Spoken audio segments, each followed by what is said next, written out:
everybody, it's Scott Steen with winnersandwhiners.com coming to you with the Monday edition of Today in Sports Betting. It is a postmortem Super Bowl day. Scott, I know not being a fan of either team, where does that rank on all-time terrible Super Bowls? Definitely. I was in a conversation with a couple of friends I have in a group chat. We were trying to think of bad Super Bowls in our lifetime because I'm not including some of the old ones before I was born because that just doesn't really serve a purpose.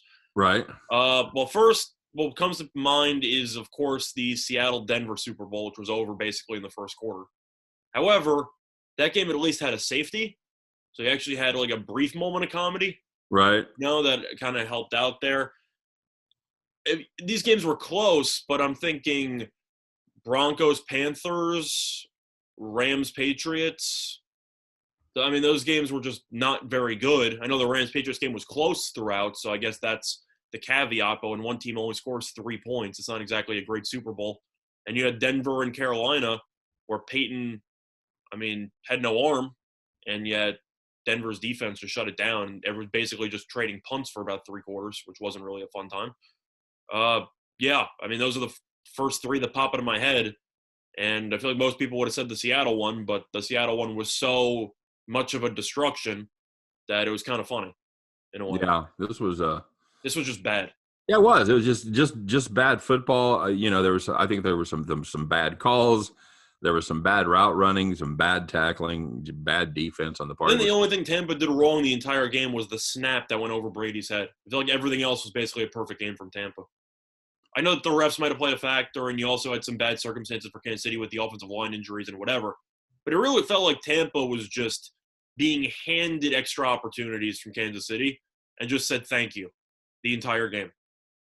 Yeah, the Kansas City taking a timeout there before halftime, I didn't really not sure I understood that. That made me laugh because Romo's going, yeah, timeout Kansas City. Wait, that's impossible. It has to be Tampa Bay. No, wait, it's actually Kansas City. I'm like, what are we doing here? Yeah, I don't as a Chiefs fan, you and I were talking a little bit earlier, and this one would have hurt a lot more had we not won last year. That was the one that we really wanted to get after 50 years of frustration and all that. And we at the end of the game yesterday with Chiefs fans, kind of knew we had a good season. We were there. We still have the best quarterback in the business, and I think everything's going to be okay. So it was a lot more palatable than it would have been had we lost like that in our first Super Bowl appearance in 50 years. That would have been very disappointing. So, yeah, you know what? It happens. And we'll put that in the rearview mirror. Very, very weird season, kind of a disappointing season on a lot of levels. And Kansas City, they saved their disappointment for the last game of the season. So congratulations to Tampa Bay. Played a hell of a game. Congratulations to Brady on getting his 7th. I don't necessarily share Romo's opinion that because of that one game, Mahomes will never be able to top Brady's accomplishments no matter what he does. I think that's a little bit of hyperbole. We'll see. Proof is in the pudding. So, of course, Brady won the MVP, as you and I both predicted, with fairly pedestrian stats. He threw 3 touchdown passes. None of them had any distance to him. But as you and I both talked about ad nauseum, if Tampa Bay won that game and Brady did anything short of stripping naked and dancing on a police car, he was going to win the MVP, and so he did. So, well, we disagree. We disagree a little bit about Brady. I know that his touchdown passes didn't have many yards behind it. I thought he played well. It was fun. I can't really look at Brady's first half and say that he could have really done much more. He was. Did he have wide open guys on almost every play? Yes. Did the refs help him out of some drives? Yes. But at the end of the day, Tampa kind of was just destroying Kansas City and then kicked it into autopilot. And I'm just like, all right, that sounds about right. Brady's going to win MVP. I think you knew Brady was going to win MVP at halftime, assuming that Kansas City didn't go on some miraculous comeback. It was a wrap. He just had to avoid too many mistakes there in the second half. And yep. Once Tampa Bay was totally able to discount the rush, then the pass rush became a problem. I didn't really think it was a problem in the first half, and the Chiefs were able to get some pressure on Brady early. They had 2 sacks, and one of them was called back with a questionable defensive holding. Of course, Brady threw a pick that was called back on a questionable defensive holding. A couple of pass interference calls that certainly one of them was ridiculous, the one in the end zone, that the ball was uncatchable by 8 yards. Yeah, the other Evans one, which might not have been catchable, but the guy dove with his legs. I know he might have fanned on him, but the ref standing 20 yards downfield. I'm not surprised they called that. No, it just I thought the worst penalty was the offsides on the field goal. I thought that was the worst penalty because that's just so bad. I know that we were talking about before that might have been controversial as well, but I mean, you just can't give away a free first down on 4th down in the Super Bowl. They're literally handing you the ball. How many times have you ever seen that call, Scott? This year or in general? Ever in your life? In the Super Bowl? In your life, how many times have you ever seen that play called? Have you seen defensive, the end lined up offsides on a field goal attempt? You're talking to a guy who roots for the Jets and the Cowboys. I see that at least 3 times a year. No, you don't. You have no idea how poorly coached some of the teams I root for are, man. I see that more often than you think. No. Maybe not on 4th and 5. I know you used to get the leaping penalty a lot, which used to be a thing in the NFL. Yeah, no, that's not. I've seen a lot of stupidity in special teams before. I've seen it before. So I've seen it, but as a Kansas City fan, I don't know how many times you've actually seen that too. But none, zero. Never. It happens more than you think, at least for the teams I root for, which is why the teams I root for suck. I'm not sure I've ever seen it called. Okay, I see it happen at least a couple times a year. But you need new teams. That is definitely true. I should draft a new team. In the NFL, it's kind of an unspoken rule. You give them the curve. You line up just to the outside of the shoulder wherever your end protector is. Yeah. So if he's offsides, then they've got too many men in the backfield. I digress. And it was a death by 1,000 cuts. Maybe not. Maybe it was a death by 100 cuts. There in the first half when the game was decided. So yeah, it is decided. Chiefs are the early favorite next year's Super Bowl. You agree with that? Didn't they have to be? I know that Brady just carried his team, or his team ended up winning. I don't know if he fully carried, but they're not getting any younger. No. And Mahomes is still going to be. I don't even know if he's officially in his prime yet, but that team is still loaded. Do they have some issues to address defensively? Yes. They still have some stuff they got to take care of, but at the end of the day, you also have to wonder if the Chiefs had a fully healthy offensive line, would they have somewhat been able to neutralize Tampa Bay's pass rush? I don't know about fully neutralized, but it definitely would have made a difference. It didn't when it mattered. It didn't matter in the first half. It wasn't that big of a deal. It was mainly in the first half. It was about drops. It was about Chiefs receivers running terrible routes, not making the correct adjustments. You and I talked real briefly, and then we'll be done with this. But the first series when Mahomes, when Hardman was able to get behind the Tampa Bay defensive backs, Mahomes missed him. It was and that's actually on Hardman. Not surprisingly, Hardman ran 3 bad routes to start the game, and then just brutal. And then of course, Kelsey had the drop on 3rd down. Just again, a thousand things in any. A lot of those things go wrong, you're not going to win the game, and that's what. Is it wrong that I thought your best wide receiver in the game, because Hill didn't do much until garbage time, was Pringle? No. I thought Pringle actually looked pretty good. Yeah, Pringle's a hell of a receiver, and I think Hardman's might be moving down the depth chart.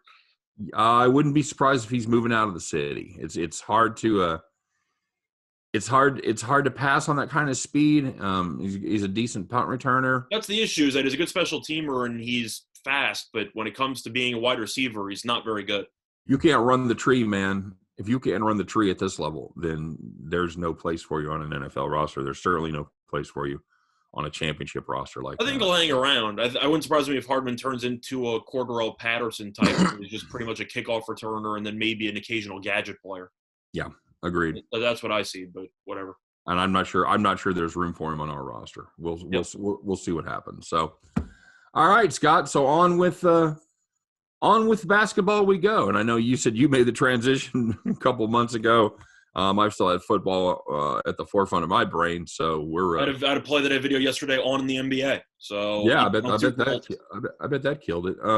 Well, realistically, I said in the beginning of the video, we already did 3 separate Super Bowl videos. So if you think I'm talking the Super Bowl again, you're out of your mind. Yeah, that's a good point. That's a good point. When we, I did. Of course, I was all over the Chiefs and the over. It was a square city for me. I really thought this Chiefs team wasn't ready to play. That's the bottom line. They looked unprepared. They look flat. And that's a very unusual thing for the Chiefs to come out flat under Andy Reid. So, but I did give out two of my two best props on my premium side, and those both came in. Mahomes completed his first pass, and Williams under 8 carries. He had 2. So, all righty. Well, let's take a look at the NBA, Scott. And man, if there's anything to be excited about on this first day of all basketball, it's this NBA card. We got 2 games that are going to be on TV, as is our want. We will talk about those mainly. The first one's going to be the Rockets and the Charlotte Hornets. Charlotte at home catching 3.5 from Houston. Your total in this one is 224. Scott, what do you got here? So this once again depends on how much you factor in back-to-backs. I know Charlotte had a very easy win against Washington yesterday. Houston's coming in off a pretty tough loss to San Antonio over the weekend. That game was very close. I know Houston's also without Christian Wood, who got injured. He's going to be out indefinitely, I guess. Should be a couple weeks with a right ankle sprain, so we'll see what happens there. For this matchup, though, I still got to go with Houston. I know Charlotte was able to beat Washington. I know that it still has a pretty good backcourt there. But at the end of the day, I will take Wall and Oladipo over Ball and Rozier any day of the week. I know Ball's been playing really well lately. I know Rozier's had a very good year. But just going through the line here, I just think Houston is the slightly better team here. And being on a back-to-back for Charlotte doesn't help. So for that reason, I'll lean to Houston on that one. You have any thoughts? I've been pretty aware the back-to-backs really seem to be taking their toll this year. Maybe more so in the past. I'm gonna run the numbers on that at some point. Seems like every team on a back-to-back is getting smacked. Yeah, it does. And again, I don't know if that's just anecdotal on our parts. If we're missing stuff when they played well, but it seems to me, just like you said, every time they play a back-to-back, they're non-competitive. So I'll go with you there. Christian Wood being out is definitely disturbing, and I think it definitely it puts Houston in a bad spot. I kind of like this Rockets team and what they've done as far as playing defense goes.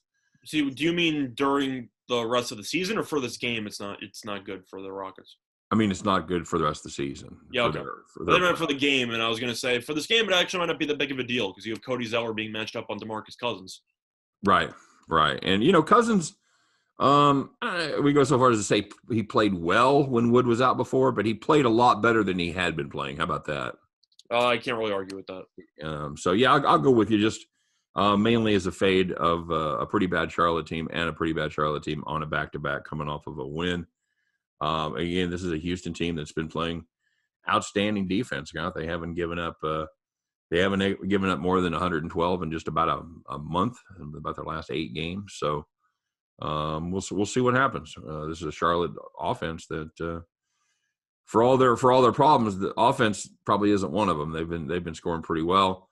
We'll see how they do without Wood there, but I'll take the -3.5. Any thoughts on the total? You got any play there at the 224 number?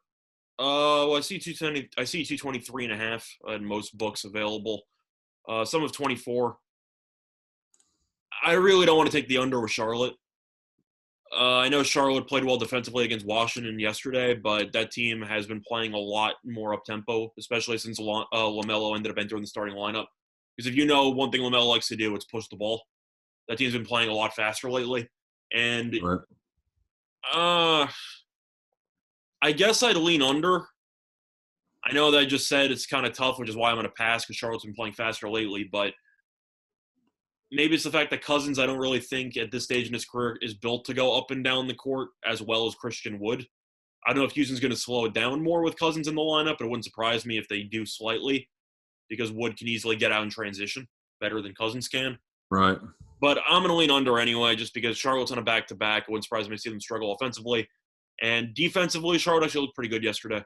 And Houston offensively has been okay lately, but I don't think it's a juggernaut offensively. So I'll lean to the under, but I'm not fully thrilled about it. Yeah, this one opened at 220.5, and like I said, it's gone up to 224 in most spots. In fact, it was And just until you started talking, we could have got 224.5 at DraftKings, but it's now down to 224. 223.5 pretty much everywhere except BetOnline and DraftKings. So yeah. I'll lean under, but once again, I'm not playing the total. Fade the move, buddy. It's a matter of fading the move, and I think I think most of the value on the total's gone. I mean, if you're going to be joining in on a total, that's because you think it's going to climb more. It already climbed like 2.5 to 3.5 points, so I don't think it's going to be climbing much more. I think if it's going to close at any number, maybe 225 if you're lucky. If you like the over, then you could take it now and it'll go up a point. But I think most of the line movement has already happened. Yeah, I agree with that. All right, so it's your favorite team in the nightcap there. It's the Bucks at the Mile High City taking on the Nuggies. It's a good game. I can't really complain. No, it's much better than our normal Golden State Timberwolves late game. I was worried about Golden State San Antonio being the late game today. Thunder Lakers was another possibility there. Mm-hmm. So this one is Bucks -4, 233.5 is the number, and let's see what's happened with the. Let's see. This one opened. Not a lot of movement here. The total has moved a little bit. It opened at 4, pretty much is stuck at 4, but opened at 229.5, and the over money has come flying in. It's 233.5 or 234. Most places you can still find 233 on DraftKings if you hurry. Oh, so Scott, you've got two disappointing teams here squaring off against each other. Who you on? Well, I know that I've roasted Milwaukee, and I can't figure this team out at all, but I got to go with Milwaukee here. It's just looking at the spot here. I know that Milwaukee's had 3 games against very, very below average competition over the last 4. Beat Portland by 28. Portland sucks. Beat the Cavs on the road by 18. Beat the Cavs on the road by 25. Cavs are terrible. By the way, there's a back-to-back where the team did well. Milwaukee plays a back-to-back against Cleveland. They play a back-to-back and a back-to-back, and they beat them by 18. They beat them by 25 the next day. That happens every now and then. But the point is, I'm looking through the recent performances, and even though those teams are not very good, besides the win against Indiana, which was impressive. I know Indiana's not a superstar team, but you win by 20. I think it's a pretty solid win there. But just looking at Milwaukee, this team's been playing really well lately. And looking at the Nuggets, this team has not lost 3 of 4. I know that all 3 of those losses were on the road. But lost San Antonio by 10, Lakers by 21, lost to Sacramento by 5. I think Milwaukee's the better team. And question remains, does this trio of Porter Jr., Jokic, and Murray work out? And we've been saying no for a while. I'm not a big Murray fan. No. The Lakers game was particularly concerning for me because the Lakers ended up being in a really close game for about 2.5 quarters. Denver was up 11 at the half, and you think to yourself, they're up 12 at the half, and you think to yourself, maybe Denver, maybe this team has something. And the second half comes around, and they get outscored by 33 in the second half. It tells me all I need to know about the Nuggets. This team is pretty good. This team is kind of the same as it was last year. I think the Western Conference appearance was a fluke, but I'm not going to roast them for coming back down 3-1 twice because that's still, unprecedented. But I think Denver's a good team, and I still think they shrink in big spots. So for that reason, or at least against premium teams, and I think Milwaukee, despite not being a premium team, I think has enough to give Denver's defense a ton of problems, which has been a disaster this season. You know what? I'm going to go. I'll go a little different. This is a Denver team that I'm not thrilled with either, but they have played better at home than they have on the road. They've got a nice win against Utah. They got a nice win against Golden State. They have definitely struggled on the road, especially with better teams. You got this Bucks team that's in the middle of a 6-game road swing, coming off of 2 big wins over Cleveland. I don't know. I don't know who on Denver is supposed. I know that nobody on Denver on Milwaukee can really guard Jokic. Who on Denver can guard Giannis? Like, serious question. I mean, it's going to be Jokic, so. No, but I'm aware of that. I'm just saying that's clearly not going to work.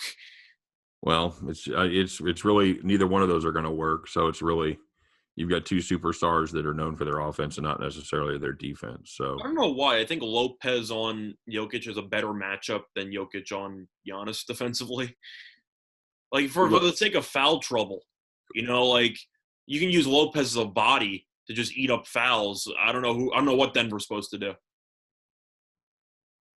it'll be interesting to see. But you're going through the guard matchups here. You got Middleton, you got Drew Holiday against Porter and Murray. I like Middleton and Holiday more. So I got to go with Milwaukee. All right, good enough. Like I said, I'll fade you there. Do you agree with it, though? Do you like Holiday and Middleton more than Porter Jr. and? I think on paper that's the better matchup. I just think this is a spot play for Denver right here. That's fair. I'm just looking at the roster, saying I'll ride the hot team. Fair enough. Yeah, Milwaukee's won and covered 4 straight. Milwaukee might be going on one of its regular season runs where it just kills a bunch of teams, and you go, oh, maybe this team gives a front runner to win the title. And then the playoffs come around, and you go, oh, not really. But it seems like every regular season they have that one run where they win like 8 straight by 12 or 14, that kind of thing. 12 or 14, every wins by like 15 plus points, and you're like, this team's a juggernaut. And then playoffs are just like, oh, no, never mind, forgot. Yep, agreed. You're gonna lean over in this one? I think you have to. Yeah, just looking at these teams, I know that Milwaukee's played better defense lately, but this Nuggets team, I just can't. I mean, giving up 114 to the Lakers is okay, I guess, but 119 to the Kings. Played Utah. That game totaled 245. I mean, you're looking at these Milwaukee totals. I mean, I know Cleveland's not a good offensive team, so, it's worth mentioning because you have to compare how Denver's offense might fare in comparison to Cleveland. But played against Portland, won 240. Played against Indiana, 240. Then you have both Cavs games landed at least 223, but Cleveland only put up 105 or less in both those games. Yeah. I think Milwaukee could score 130 here, and it really wouldn't surprise me. Yeah, I just the altitude is always a factor for me that I think when you're playing just one game like that, I think you have to factor the fatigue. Having said that, Milwaukee is on a nice run. Scored 124 or more in 5 of their last 6, 4 straight. It does seem like they do have the offense working, and that's a bad team to go up against when your offense is working as far as the matchup for Denver goes. So, yeah, I'll probably lean with the over as well, even though I think we've lost a lot of the value there from going up 4 points. I think there's still a little bit of sliver of value in that number. I think the first half might have some value there because you're talking about fatigue. I think it's more of a second half concern. Yeah, that's a good point. So, yeah, if you do have access to halftime bets, wouldn't be a bad play. All right, anything else on the card grab you here today as far as the NBA goes? I'm going to have a play on one game in particular, so stay tuned for that. I didn't make my play today video yet. I know money has come in a little bit on the under. How am I supposed to take the under in the Golden State game? I have no idea, because if you're looking at how Golden State has played lately, I know Looney's still out. I know Wiseman's still out. I know Dallas isn't a good defensive team at all, but you're looking at those Golden State games against Dallas and this small ball lineup or whatever Golden State's running out there. I mean, both those games landed at least 260. Yeah, Golden State doesn't have anybody on their current roster over 6'7". Well, I'm saying we talked about how Golden State would have to adapt, and I thought they turned into a three-point only shooting team, kind of like the Rockets last year, and that's what they've done. But played Dallas twice. Both games landed at least 263. Yeah. Like, I'm not going to suddenly expect San Antonio to shut down this. Like, no, I'm expecting Golden State to go up and down like it's been doing. Golden State's a top 5 team in the league in terms of pace, and it's going even faster now with no big men. Right. I can't go with the under. I think both teams should score at least 116 points in this game. Yeah, no, I looked at that one, and yeah, it's 232. 232 is your number, which I think is still playable. That's what I'm saying. There's no way you back the under there. So I think the under money is because the first matchup landed at like in the 220 exactly 220. But I mean, very different team. Yeah, very different team and very different dynamic. Until I see Golden State actually play a game that lands in the 250s, let alone the 260s, I'm going to take the over because I can't. Okay. I think you'd agree. Well, it's they're looking at a pretty good defensive unit for San Antonio under normal circumstances, but again, This is a different Golden State lineup without the big men in there. So Yeah.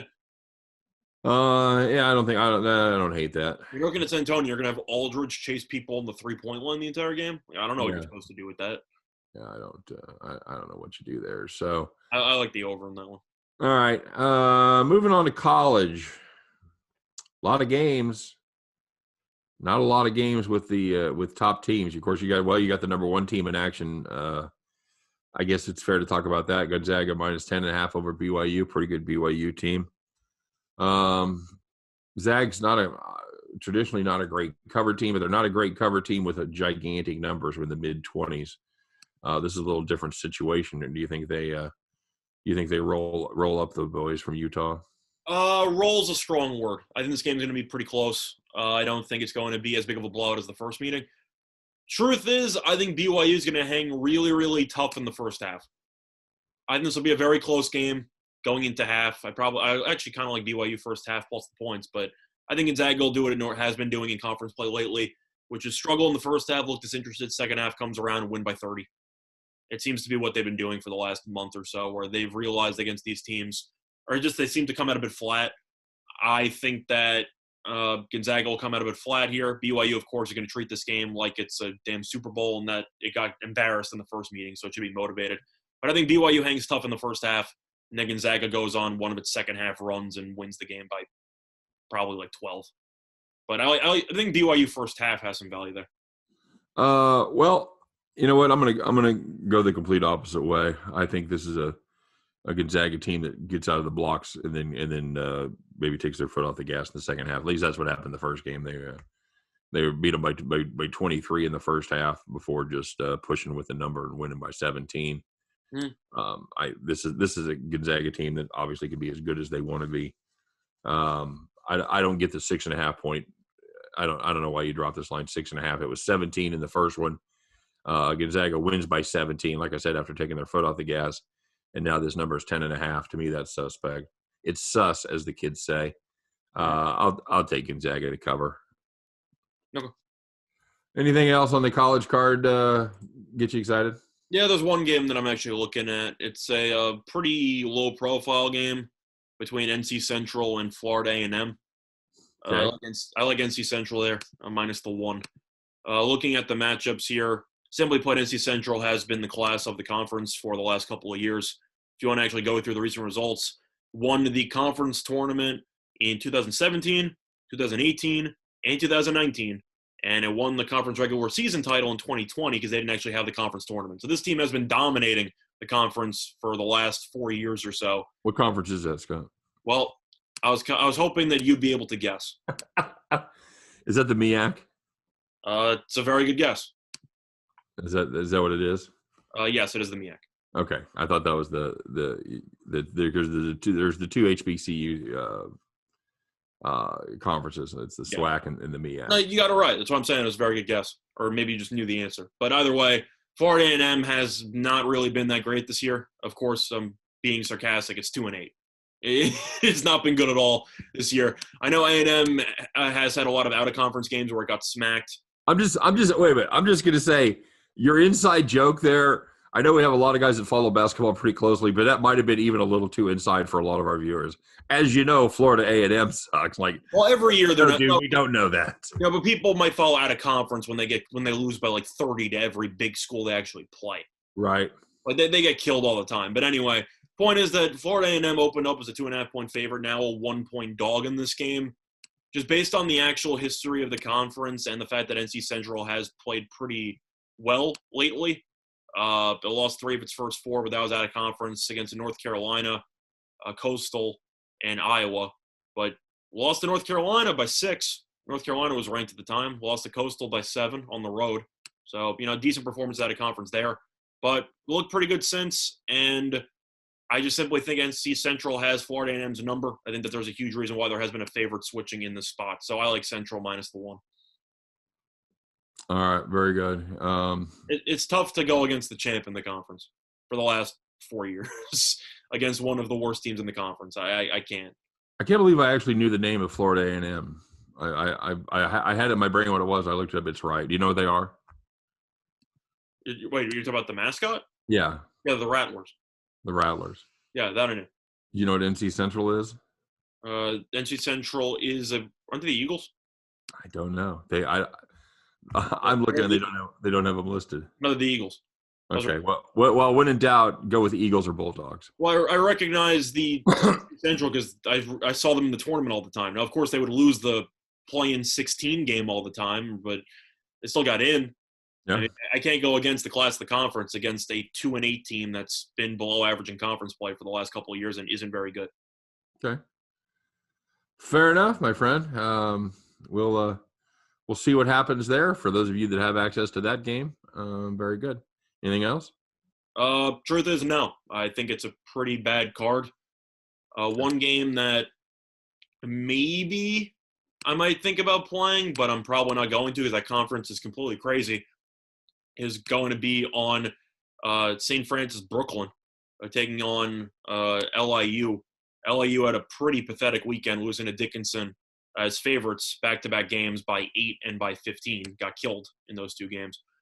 Brooklyn isn't a great team by any means, but they literally played about a week ago, and I think that there's a good chance that Brooklyn could perform better in this spot. Plus, I'm kind of curious if that was just a two-bad game performance by Brooklyn or if maybe there are some bigger issues coming up because LIU Brooklyn, despite being 6-5, has lost 4 of its last 6 games, all of which in conference play. So I think LIU Brooklyn might be a little bit overvalued. Am I going to play it? Maybe not, but I do think there is a chance that Brooklyn can hang tough and maybe even win the game outright. All right, very good. All right, guys. I'm taking a look at a pretty bad Tennessee Martin team going up against Austin Peay, which has covered their last 5. Austin Peay was getting a ton of respect before the season when it came to winning the conference title. Yeah, and it's starting to look the part a little bit. Yeah, they've got a couple of bad losses, and it just are. That's what I'm saying. People were talking about how Austin Peay might be very good, and they started off very slowly. And I'm like, I don't really see it, but this team's starting to play well. Yeah, they're better. They've got a bad they had a bad loss to kind of start conference season there against Jacksonville State.